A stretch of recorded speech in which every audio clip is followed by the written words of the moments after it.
Hey there, this is Ross Izzard. This is the Backcountry Fly Fishing Podcast, where we talk about why you should be tying your own flies. That's right. This week, I want to talk about not fly fishing, but fly tying. We've talked about this a little bit before in the past, and we've obviously kind of woven it into some of the episodes because fly tying is a big part of the game.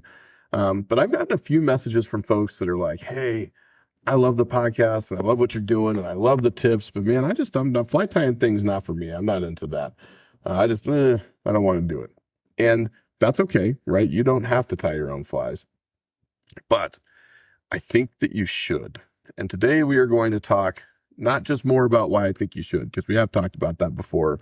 Although to be honest, I am really not opposed to continuing to beat that dead horse because I do think it's important. But also the specifics of how you get into fly tying. So whether you've just started out tying or you've never tied before, or maybe you've been tying for a long time, there's some kind of mystery to it that I think can create a little bit of a barrier to entry for some folks that turns them off, right? And either makes it so that they don't want to tie at all, or they don't tie very much, or they don't tie very effectively, or whatever.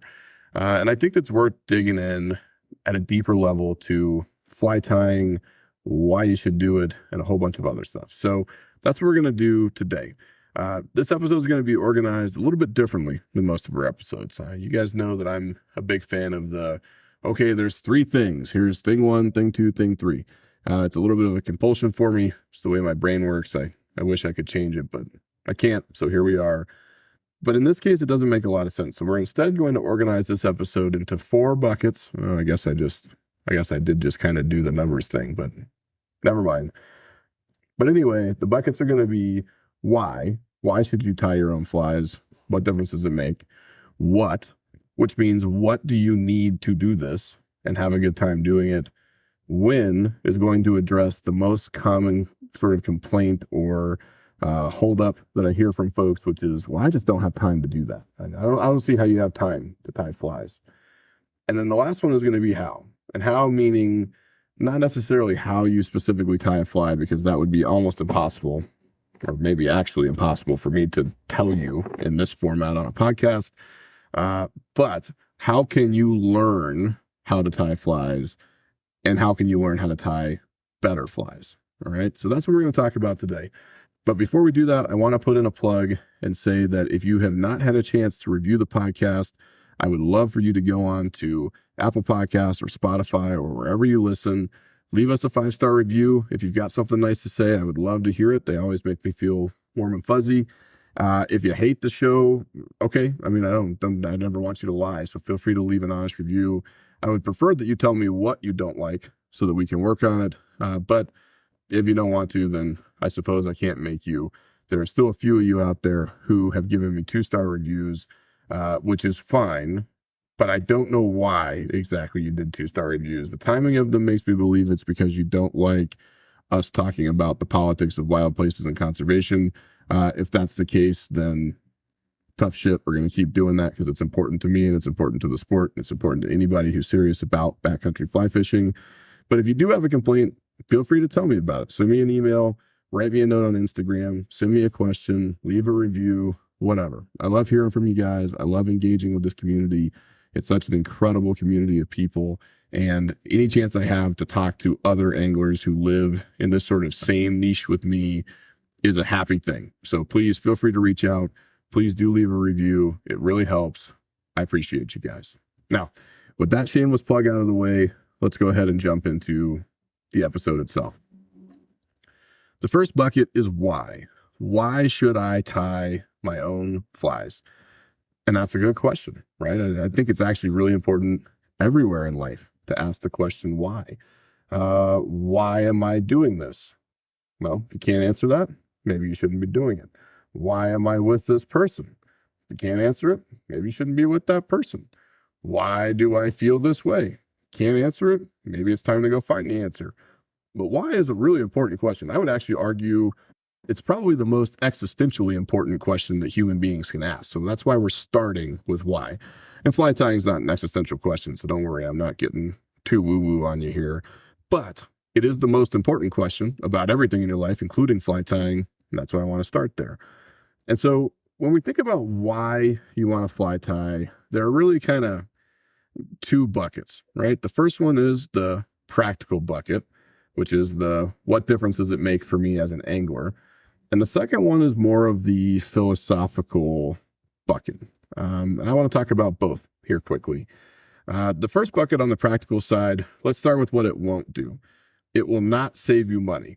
Okay, so I sometimes hear people make an argument for fly tying that says, well, I'll be able to save a bunch of money because I tie my own flies and I don't have to spend $2.50 or $3 a pop on flies.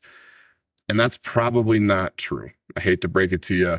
There are memes about this all over the internet, but the chances of you saving money on tying flies by the time you've bought all the stuff to do it are pretty slim to none. And so I don't want to say it's impossible. I suppose there's some way for you to like min-max this thing and maximize efficiency in a way that you do save money, but it's not likely. It's not something that I would count on or bank on, pun intended, haha. So put that out of your head. That doesn't matter. You're not going to save money. Fly fishing is not that cheap. You're going to spend money on it no matter what. You might as well stop being concerned about whether or not fly tying saves you any money. The answer is no. But there are other practical reasons that you might want to do it. One is time. And I know that seems kind of counterproductive. We'll talk a little bit more about it here in a little bit in the when section. But I actually think that it is much faster for me to be able to be like, I need 5 more hare's ears. And to be able to sit down and just whip out 5 hare's ears. Not in 3 days after I order them from Big Y Fly Company or the Fly Shack, or I go down to the local shop, or I ask my buddy to tie them for me, whatever variation of that there might be. I don't have to do that, right? I can just tie them today. And so if I need them in 2 hours, sweet. I don't have to order them. I don't have to make an extra stop. I can just sit down, tie them, put them in the box, I'm ready to go. Maybe I need them tomorrow. Bam, sit down, tie them, ready to go. And that convenience factor is not something that a lot of people talk about, but it's not to be underestimated. It really does make your life easier to be able to access the flies and get the flies whenever you need it without having to rely on shipping or driving somewhere or whatever else to buy them. So that's part of it on the practical side. The other part of it on the practical side is that you can customize the flies, which means that you are going to get, I believe, better flies for you. Now, I'm not really a big believer that there's such a thing as better flies, at least in some sort of absolute sense. Most of my flies look like shit. They're ugly. That's fine, but they catch a lot of fish. And the reason they catch a lot of fish is not necessarily because they're like objectively the best flies out there. They're not, although I'd like to think they are. But because I can customize them to do what I want for the style of fishing that I utilize, right? And so everybody fishes a little bit differently. The water that we fish is different. Our tactics are different. Our setups are different. Our gear is different. There's just stuff that's different about us. And so it's really not about finding, the one fly to rule them all, and more about making your flies and your patterns work for you in the specific context where you use them, right? So let me give you an example. Prince nymphs, they're sort of ubiquitous. They're all over the place. They work. Prince nymphs are incredibly effective. If you don't use them, you should really start using them because they are as close to a cheat code as you can possibly get in fly fishing. But, let's say that you're fishing prince nymphs, but the ones that you're fishing don't have a bead head on them. That means they're not getting down low enough. That might be okay in some streams. That might be what you want. But in my streams, I really got to have some weight on them. And it can't be just any type of bead. It needs to be a tungsten bead that can really get them down. Well, I can either go out and try to find tungsten bead heads, or I can buy random bead heads or hope for the best at the fly shop. But I really know that I want a 2mm tungsten bead on that fly. And that's what I need for it to get down to the place in the column that I need it to as part of a dry dropper system or a nymphing rig or whatever. Same thing with color, right? So fish in different waterways respond differently to color. So in a lot of watersheds where I fish, really not just in Colorado, but all over the place, I believe that red is a really big trigger for fish. I feel the same way about chartreuse for what it's worth, but especially red. Not a lot of prince nymphs are tied with red. They're just not. You can find some, but not many, right? And it's hard to even go out and search for something that detailed where you're like, okay, I want a prince nymph with a gold tungsten bead of exactly this size with gold ribbing of exactly this size, and I would like it to have a red collar. Hard to find when you're going out to buy these flies. But if you tie it, you can tie it exactly like that. You buy the materials, you sit down, you tie the flies exactly the way you want. Maybe you think that black wings outperform white wings on your prince nymph. Great, swap them out. Maybe you prefer a purple collar. Maybe you like a white collar. Maybe you like a bright orange collar. Maybe you like a certain color of peacock herl for the body. Maybe you believe that a certain type of ribbing is more effective. Whatever it might be, you might have preferences about the fly that affect how productive it is and how well it fishes. That as you fish more, the more you fly fish, the pickier you're going to get, the more you're going to start paying attention to the behavior of the flies on the water, how they fish, how fish react to them. And you're going to start developing preferences. And it becomes very difficult pretty quickly in your fly fishing journey, to be honest with you, to make the flies that you are purchasing fit that mold, right? And there are exceptions to that. Of course, you could find a pattern you really love somewhere and just keep buying it. But I think you are going to find what I found in my experience, which is that the deeper I got into this, the more I'm like, man, I really wish that fly weighed a little more or weighed a little less, or I wish it was more this color, or I wish I used this hook type. And right, we haven't even talked about hook types, but that's another thing.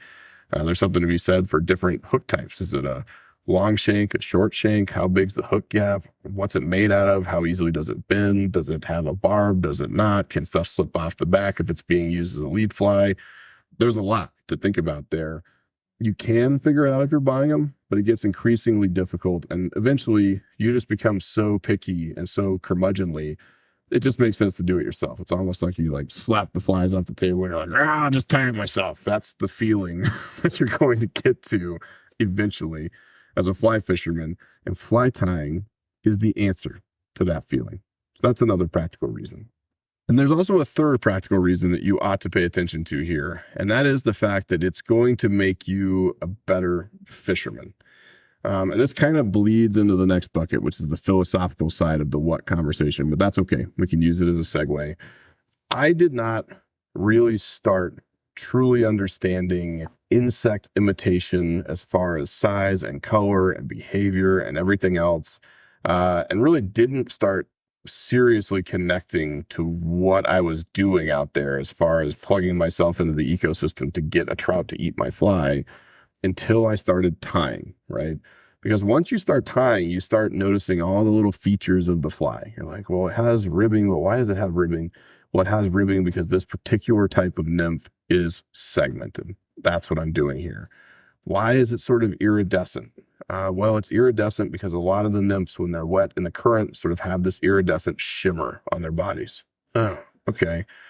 Why does it have this tail? Oh, well, it has that tail because a lot of these insects are trying to wiggle out of a shuck, or they have a trailing shuck behind them as they're floating down the river. Oh, okay, I see. And it becomes less about what works, which I think is the first phase of fly fishing. It's like you have fly patterns and this one works and that one doesn't. And that one works and that one doesn't. And that one works this time and then it doesn't work this time. And the conversation is really about whether or not it works, not about why it works. And once you start thinking about the why it works, there's no turning back, right? Now you are initiated. You are really thinking about the ecology of the stream, what's happening in there, not just recording in your mind that this fly catches fish and this one does not, but really understanding why a fly is catching fish, or why it's more productive or more effective than another one, or why it doesn't work. You start to really get it at a level that you don't get it anywhere else. And I don't care. I've read whole books about bugs. I've talked to bug scientists. I've been all over the place. But until I started fly tying, I didn't really truly have the depth of understanding that I needed to be seriously in touch with that. And as a fisherman, being seriously in touch with what you're doing and the flies you're using is very arguably the most important practical skill that you can have to be a successful angler out there. And so for that reason alone, that caps off the practicality list, and it's worth keeping in your mind. Now, on the more philosophical side of why, we can sort of say the same thing to start out with, right? It provides a deeper connection to what you're doing. And yes, there's a practical side to that. It makes you a better angler. It makes you more effective. You catch more fish, of course. But also there's a deeper level to it in that I think it helps you, well, let's put it this way. the beginning of respect is understanding, right? And the deeper your understanding goes of fly tying and insects, the deeper your respect for what you're doing out there and the animals that you are pursuing and the rivers that you're doing it in and the life in those rivers and the way that that life interacts with other life in the rivers, the deeper it gets. Once you get into the creative side of this, it really does start to deepen your appreciation for the places, the fish, even the bugs, in a way that transcends just being practical or making you a better fisherman, and instead starts to sort of peel back the curtain on the whole ecosystem that you're dealing with. And these ecosystems, guys, they're beautiful, right? They're complex, they're multi-layered, they're full of variables. They change all the time. They're dynamic, and they are just incredible. They're so interesting. If you really stop to think about what we're doing, we're not just throwing bugs on hooks out there. We are interacting with this incredibly intricate ecosystem that is delicately balanced and that has been delicately balanced for millions of years. And that's really cool. And so being able to connect with that and understand it at a deeper level is huge. The next piece on the philosophical side is that it's creative, right? So you get to be creative in this. And look, there are women who listen to this podcast. There are plenty of women who fly fish, so I don't mean to imply otherwise. But I will say this.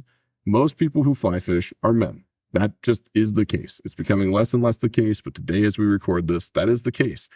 And most men suck at being creative. We're not good at it, right? We're not scrapbooking. We're not painting. Usually we're just not great at being creative. And in fact, I know so many men who don't have creative outlets of any kind. Now, listen, maybe you play guitar, maybe you write poetry, maybe you do paint, whatever. Don't come after me with the pitchfork. I'm not saying that no man has creative pursuits or is in touch with his creative side. Many are, but many are not. And many are not comfortable with being like, okay, I'm going to learn to play guitar, or I'm going to start drawing, or I'm going to start writing. A lot of men just aren't going to do that.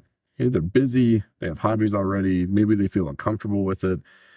Fly tying is a creative endeavor that allows you to sit down and look at a problem, which we love to do, and then solve the problem creatively, right? Your problem is you need to imitate this bug in a way that catches fish because you want to be a better fisherman.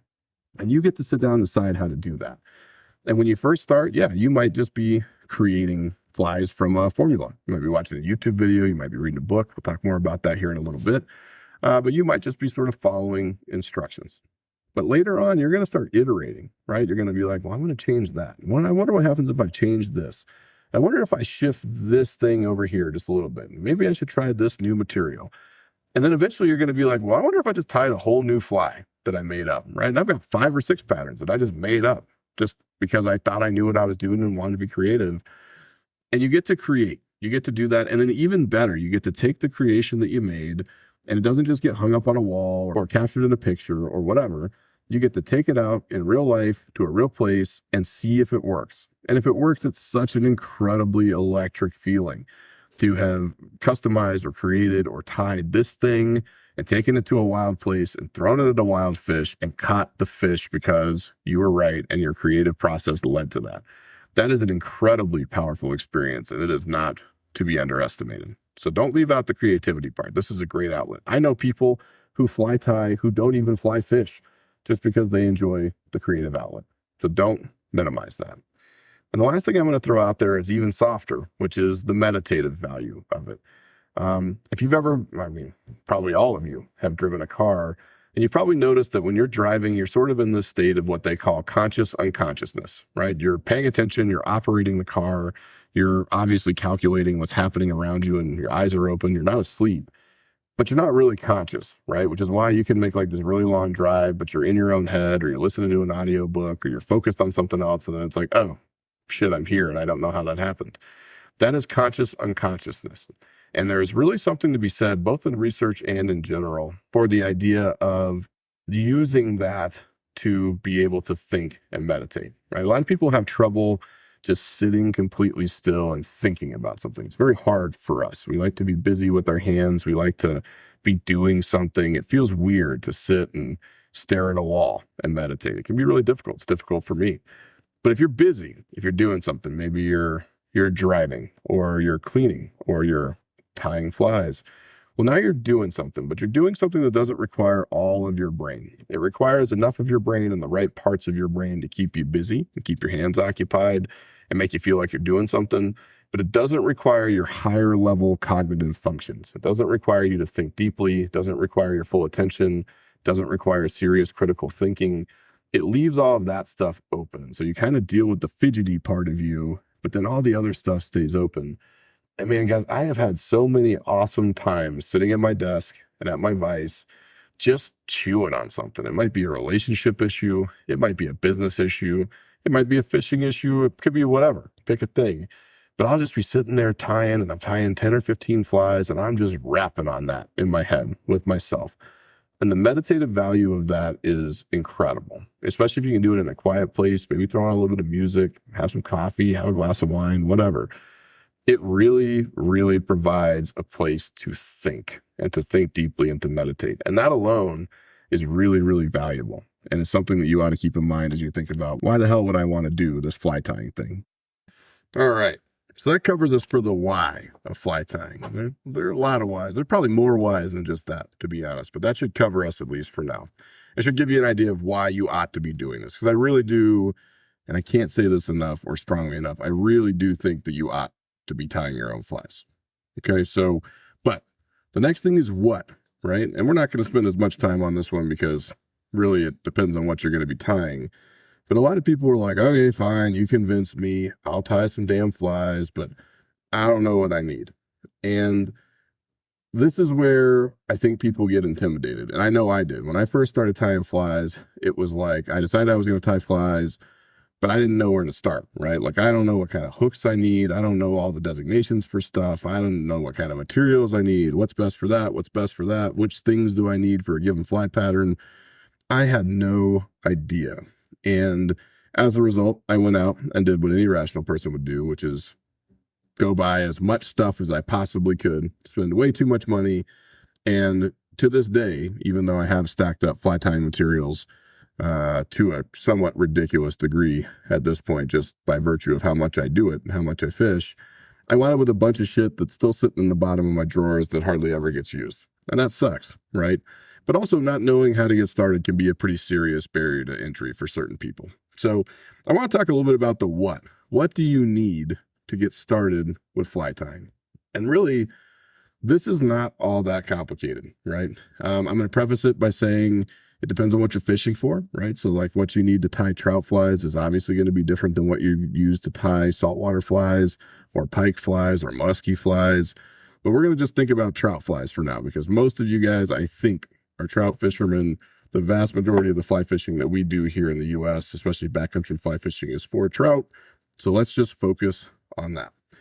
And really, there are a couple of gotta have items, but only a couple that you gotta have, right? So the first one is you need to have a vise. And vices can be sort of scary because when you first start looking at fly tying vices, there are just so many out there. And it can be a little bit overwhelming to try to figure out which one you need and it's got this feature. And is it a rotary vise or not a rotary vise? How does the clamp feature work? What about this brand? What about that brand? How much should I spend? And the reality is, for an entry-level vise, you don't really need to spend more than, you can get away with spending under $100, although I would caution you against buying one of those kind of cheapo vices that just clips to a desk with like the alligator clip. Spend the money on a decent vise with a weighted base. You're going to want it. Basic rotary functions are super helpful. You don't have to have them. I've never really felt obligated to have a rotary function on my vise. I tied for a lot of years on one that didn't have that, but they do help. They are convenient and they do help. So think about that. But you don't need to go crazy, right? So like you don't need to go out and buy a Regal vise right out of the gate. I have one. I love it. But it's really more of like an heirloom thing. Like I like the way it looks on the desk. I like to tie on it. Something I'm going to give to my kids. It's not something that you need to get worked up about. My opinion is that hands down, the best starter vise that you can buy is the Renzetti Traveler. Okay. And it's designed to be broken down and travel. That's where the name comes from. They're a couple $100, which isn't cheap in the world of vices, but isn't insane. And it's really pretty good. The clamp feature on the jaws that actually hold the fly or hold the hook is very robust. It does really, really well. It's adjustable. It can hold all different hook sizes. I've tied everything from like 5/0 saltwater flies and pike flies to size 24 zebra midges on that thing.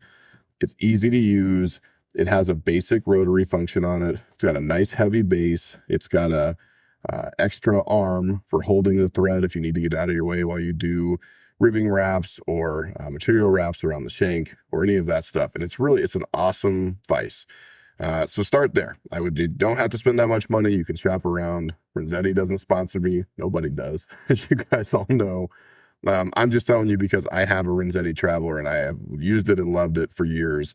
And it's a really good place to start if you want one that's good enough to last you into being sort of a more serious or expert fly tyer, but without breaking the bank and without going so cheap that you run into the buy nice or buy twice thing, right? So Renzetti Traveler is a good place to start. Now, once you have the vise, you need a few other items to go with it, okay? The first one is that you need a bobbin. And a bobbin is the tool that holds the thread and allows you to actually tie. So you have a little holder for your thread spool. The thread runs down through a tube, and that is how you tie the fly. Bobbins can be everything from like a $10 simple thing to a $100 fancy thing. You don't need the $100 ones. You can buy a pretty cheap bobbin with the arms that you can adjust in and out to control the tension on the spool. And that is important because you want to be able to pull thread out as you tie. If it's too tight, the thread will break, especially if you're tying with like 70 denier or something that's relatively thin. If it's too loose, then it just is kind of sloppy and it pulls out too easily. So getting one of those is fine. They're easy to adjust. They're cheap. They're easy to use. Start there. You need 2 pairs of scissors. Okay. One of them should be sort of a cheapo pair of scissors that you don't mind cutting wire or lead wraps or anything else that's kind of hard with, or foam that might dull the scissors.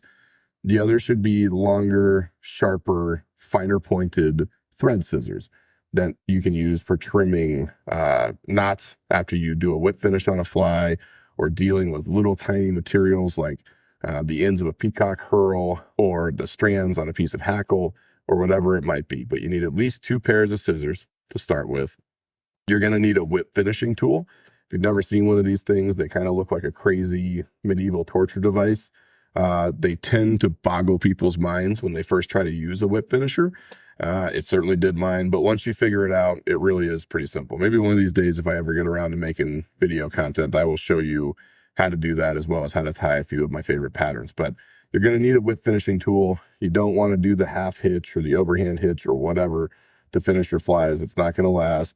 You just want to get a whip finishing tool, learn how to use the whip finishing tool. That's the best way to tie good, durable flies. You're going to want a selection of very basic thread colors, right? And for trout flies, I strongly recommend that you are using 70 denier thread. You don't need to use 140 denier thread. You can if you want, but it isn't really worth it. It's too thick. It's too heavy. It just doesn't work well for little tiny flies. Save that for big streamers. Get some 70 denier and get it in some regular colors, right? So red, white, olive, chartreuse, brown, tan, black. Those are the colors that you need for thread. You don't need bright purple. You don't necessarily need bright orange. You don't necessarily need hot pink, right? Like, you might get to a place where you want to buy those types of thread, but you don't need to start with 50 million types of thread of all sorts of different colors and different types and different textures. And this one's sparkly and that one's not. You don't need to worry about any of that stuff. You just need to get some basic colors, a basic thread, and start there. You're going to want to get a few different types of wire, right, for ribbing your flies. I recommend for trout flies that you use either small or extra small ultra wire. You can do whatever you want, but anything bigger than small starts to be ridiculous. I think a lot of smaller flies look better with the ultra small. It really is up to you as far as what you're doing, but get a few spools of that in silver, gold, and bronze. That's what you need for your wire stuff and for ribbing. And then get a handful of weighted beads. A lot of what you're going to be tying is nymphs. You're probably going to want to put bead heads on your nymphs. Most of the time, you want the little teeny tiny 2mm beads. I prefer tungsten beads. You can buy whatever you want. but I always have them in black, silver, bronze, and gold. Okay, so you always have those on hand. Anything bigger than that starts to get ridiculous if you're tying smaller flies, which you usually will be like 16s and smaller, I would say. Anything smaller than that, number one, is hard to find. And number two is too small to fit around the shank of the hook and can kind of get messed up. So usually right around that 2 millimeter mark with those little tiny beads of various colors and various metal types is a good place to start for your nymphs. And then you're going to need some dubbing, right? And dubbing, for anybody who doesn't know, is basically the fur mix that you use to create fuzzy bodies on the fly. And we're not going to get into creating dubbing noodles and all that stuff here. That's, again, something that's better for video content. And honestly, there are plenty of videos out there about how to do this. But you're going to want to get a pack of dubbing with some basic colors. Again, olive, brown, tan, green, black, maybe some red, maybe some orange, stuff like that. It's up to you what type of dubbing you want to get. There are a million different types out there, but I recommend one of those boxes that has like 6 or 8 different dubbing colors in it. You can just pull out what you need. And if I were you, I would go for the most natural looking dubbing you can find. You don't need the shiny stuff.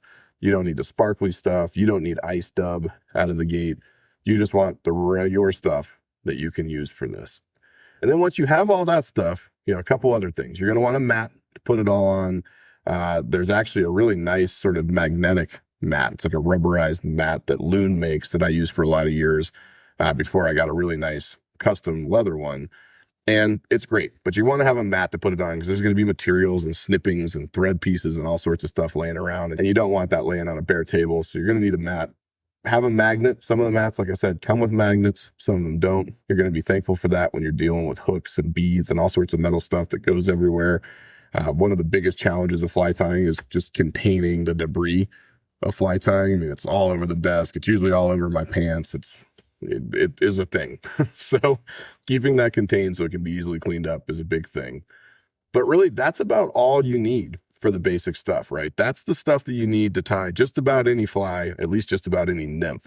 We're not going to necessarily get into dry flies right now because we're in the middle of the winter, and I don't think you need to worry about that. Maybe we'll do another episode all about dry fly tying. But at least as far as just tying your basic nymphs and streamers, this is pretty much what you're going to need, right? Now, after this, you're going to want to pick a handful of patterns that you would like to go and start learning how to tie. And those patterns are going to have specific requirements for what you need and materials that you need. If I were you, I would start with the type of fly that everybody learns how to tie first, and that is a zebra midge.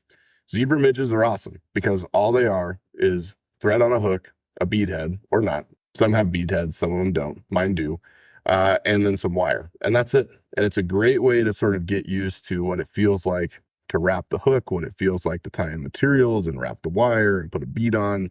All the little sort of muscle memory things that need to happen with fly tying for you to be comfortable and confident with it. It's a great place to start, right? Right after you get done with that, some hare's ears are a great place to start. Prince nymphs are a great place to start with the understanding that the goose biots that are used for the tail and the wings can be kind of tricky. And some of the recipes also call for a soft hackle collar, which can be a little tricky. So maybe the Prince nymph is like a final boss for you after you tie a few other nymph patterns, but it's still a good one to have in your box. Tie a couple of caddis larva patterns, which tend to be extremely easy, right? Tie a couple of other midge patterns that aren't zebra midges that are extremely easy. Maybe learn how to tie a woolly bugger because black woolly buggers are like the best fly in the world almost everywhere you go if you don't know what's going on. But just pick a few patterns and figure out how to tie them. And the best way to do that really is to go online and look them up, right? So we're going to talk a little bit more about this in detail in the how section here in just a minute. But you can go online and there are tons of resources for this, right? And now when I first started fly tying, I made the mistake of buying this like fly tying starter kit from Orvis. And it came with a shitty vise and some basic materials and these enormous hooks. I mean, I was tying like size 10 zebra midges. It was ridiculous. Although there is something to be said for starting with the bigger hook rather than a tinier one until you're kind of comfortable with how it works. But it was sort of it wasn't necessary, right? It was a fair amount of money. Yes, I learned how to tie some decent basic flies from it. But it wasn't probably the most efficient way to do it. And looking back on it, I would really start with these basic materials and then just go online and look for it, right? So there are a ton of good tutorials out there. There's a ton of free tutorials out there, especially on YouTube. You can go out and figure out how to tie a few of these patterns on your own without having to go buy like a specific teach me how kit. Same thing for the books, right? There's nothing wrong with having fly tying books. I do have fly tying books, but they're really not the best way to do it. So as far as the what, without going too far into the how yet, the what is going to depend on what you decide to tie. So take a few of those basic patterns, then go online, take a look at what you need. If you need help finding it, let me know. I'm happy to send you a video or anything else. And then look at the recipe being the list of stuff that you need to tie that fly. And that's where you start. And it will inform what you're doing. You won't buy a bunch of extra materials that you don't need. You're not going to wind up with a bunch of shit stacked in your drawers or on your table that you're not going to use. And that's the most important thing, right? I wound up with a whole bunch of stuff that I never used because I just kind of was like, well, I might need that, and I might need that, and I might need that. And the reality is you probably don't need that. And the better way to do it, the more efficient way to do it, the cheaper way to do it is to figure out what you're going to tie and then buy the materials to tie that. Then you always have the right stuff. You don't really have a lot of extra stuff, and you don't have to worry about being cluttered or overwhelmed by having the wrong materials. But really, that's about it, guys. I mean, honestly, you could have a pretty sweet fly tying setup for like, I don't know, let's say $400. And I know that that's not nothing, right? But for something that's going to provide many, many, many hours of fun and peace and meditation and value for you as a fly fisherman or a fly angler, it's not a big ask, right? It's about what you would spend on a mid-range rod or a reel. It's not really a whole lot more than you would spend on like a couple of fly lines. It's certainly in the same neighborhood as what you'd spend on a decent pair of waders.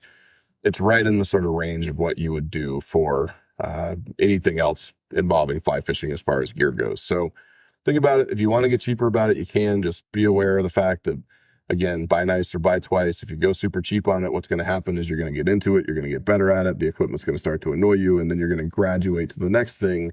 And there's nothing wrong with that. That's what I did, just with the understanding that you're going to wind up buying equipment 3 or 4 times, right? When really you could have just started with something nicer to begin with and probably spent half the money or a third of the money.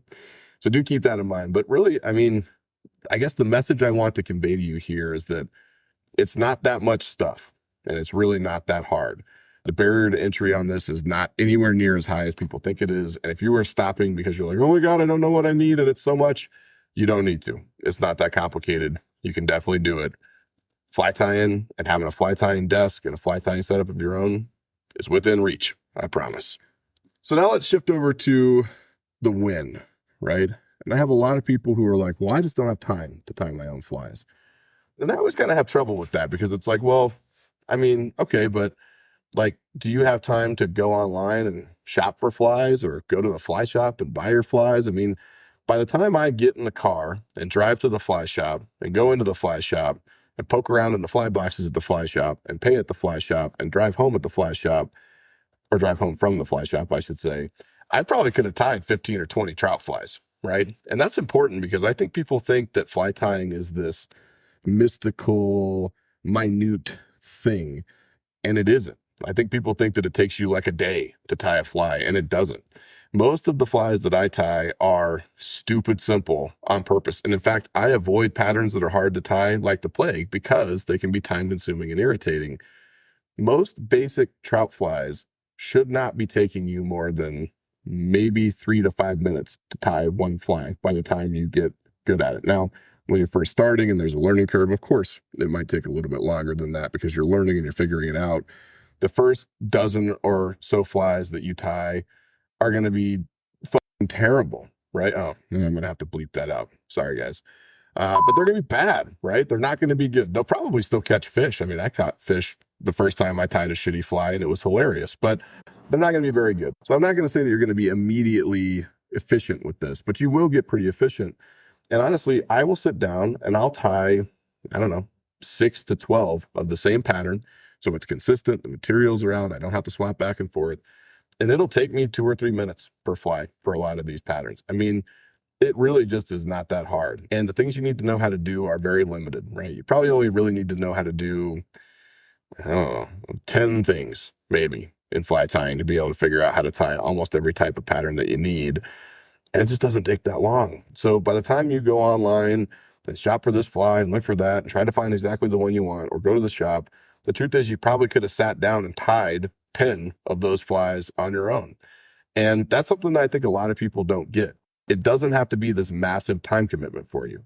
You could sit down just for, I don't know, 20 minutes and tie a handful of flies. You can sit down and tie flies while you talk to your wife or while you talk to your friend or while you listen to a podcast or while you watch a football game or while you listen to an audiobook or while you chill out and listen to music. You can do it in between dealing with your kids and just leave the fly in the vise. You can get up in the middle of it and go clean the house or go to the store and then come back to it later. It just isn't this incredibly time intensive thing. And I feel like there is this sense that it is. And I really, if there's nothing else I leave you with, it's that no matter how busy you are, if you have time to go fly fishing, you almost certainly have time to tie flies, right? You don't need that many of them. I have boxes full of thousands of flies, and that's partially because I just enjoy tying, but also because it's so easy to do, right? I sit down, I tie for 20 minutes here, I tie for 30 minutes there, I tie for 10 minutes here, and eventually you just start stockpiling these things. And then the time requirements go down even more, right? Like now your boxes are full and you don't really need to tie that many, right? You're tying a lot when you're trying to fill a box. Once the box is full, you don't really need to tie that many anymore. It gets much easier. So don't let the time thing be a barrier to entry to you. Now, if you like really genuinely can't do it, you don't have time, okay, I understand, but I will tell you that I am insanely busy, right? I have 4 children. I run a company. I spend a lot of time fly fishing. I record podcasts. I have other hobbies. I'm busy too, and I can find time to do it because it's a cool way for me to stay attached to the sport and connected to the water, even when I'm not out there. I'm very confident you can do the same if you want to. So don't let the time factor be what stops you from getting into tying. And now the last piece here is the how. We already kind of talked about it a little bit, so I'll be fairly fast about it here. But here's the deal. As I mentioned already, you don't need to go buy a fly tying starter kit with instruction manuals and DVDs and QR codes. You don't need that stuff. You do not need to go buy a bunch of books about fly tying. Now, if you want to, you can. I have several books about fly tying that I love, and they're super interesting, and they do tell me about tricks I didn't know or patterns I didn't know about. So I'm not saying that there's no value in those things. I'm just saying that they're probably not the best way to learn how to tie flies. The best way to learn how to tie flies, to be honest with you. Oh, and I should mention also, you don't need to go take a class. You can. I mean, a lot of people take fly tying classes, and there's nothing wrong with that. If you learn best in a class environment, you need some hands-on instruction, you need someone there to demonstrate in person, cool. I mean, knock yourself out. There's nothing wrong with that. But you don't need to do all of that, right? Again, this is not mystical stuff. It's not brain surgery. It's not rocket science. You're just tying fake bugs onto little hooks. And the truth is, it's not all that complicated. So go on to YouTube, look up basic fly patterns, look up how to tie basic fly patterns, and you are going to find a ridiculous number of videos that will help you learn how to do that with awesome demonstrations, perfect camera angles, and everything that you need to be successful. Now, the very best, and I'm not going to endorse anything here, again, no relationship, but the very best channel on YouTube that I have found is Tightline Video. And Tightline Video is a YouTube channel run by a guy named Tim Flagler. Tim Flagler, if you listen to the Orvis podcast or follow Tom or any of those guys in the Orvis universe, is a very, very well-known fly tyer. And he has the very best instructional videos on how to tie flies on his YouTube page. You don't have to pay for it. They're all free. He's super good at explaining what he's doing. The camera angles are perfect. And I guarantee you that you can learn how to tie flies just looking at his videos. I still learn how to tie flies from Tim Flagler and his YouTube videos, especially with new patterns. I mean, it is spectacular. So if you're looking for something that's easy, that you can do at home, doesn't require you going out and signing up for a class or buying a bunch of stuff, just go check out Tightline Video. Check out YouTube. There are other channels that do it too, but all of this information is out there. It's free. It's easy. It's fun to look up. You can save the videos for later. You can go back and watch them as many times as you want to, and it doesn't cost you anything. So I would really recommend that you start with that as the how. And if you start graduating into crazy things like 12-inch streamers and articulated flies and really fancy stuff, okay, yeah, maybe you need to go and, climb the eastern slope at dawn and present a blue flower to the monk who can teach you how to do those things. But if you're just going to tie basic trout flies, this is all you need, guys. I promise. So that should cover us for the how. And really, I think that covers us for everything. I mean, we could talk more about it, but realistically, there's only so much we can talk about making fake bugs on hooks. So I should probably shut up at this point. But I do hope you come away from this episode with the idea that fly tying is an important part of the sport, at least for me, right? It's an important part of the sport. It is a critical component of me understanding what I'm doing out there. And it really is a sort of meditative, relaxing, philosophical, natural thing for me to do that keeps me in touch with the fish, keeps me in touch with myself, and keeps me in touch with the water. And it's so magical that I would be doing you a disservice to not push you to give it a try if you haven't already. If you've gotten away from it, it's time to get back into it. If you're already doing it, then sick, man. That's awesome. Send me some pictures of your favorite flies and maybe go on Instagram and make fun of how ugly mine are. That's great.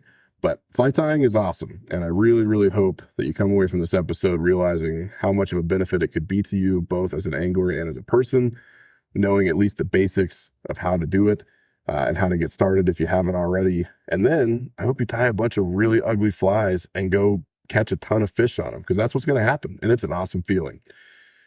So I hope you guys are having a great week. I really hope you are going to get out there and get tying and stay fishing and do your thing outside, even as it gets cold. And I will see you back here, same time, next Friday. Till next time, this is Ross. Maybe I'll see you out there. Better not bring any of those store-bought flies.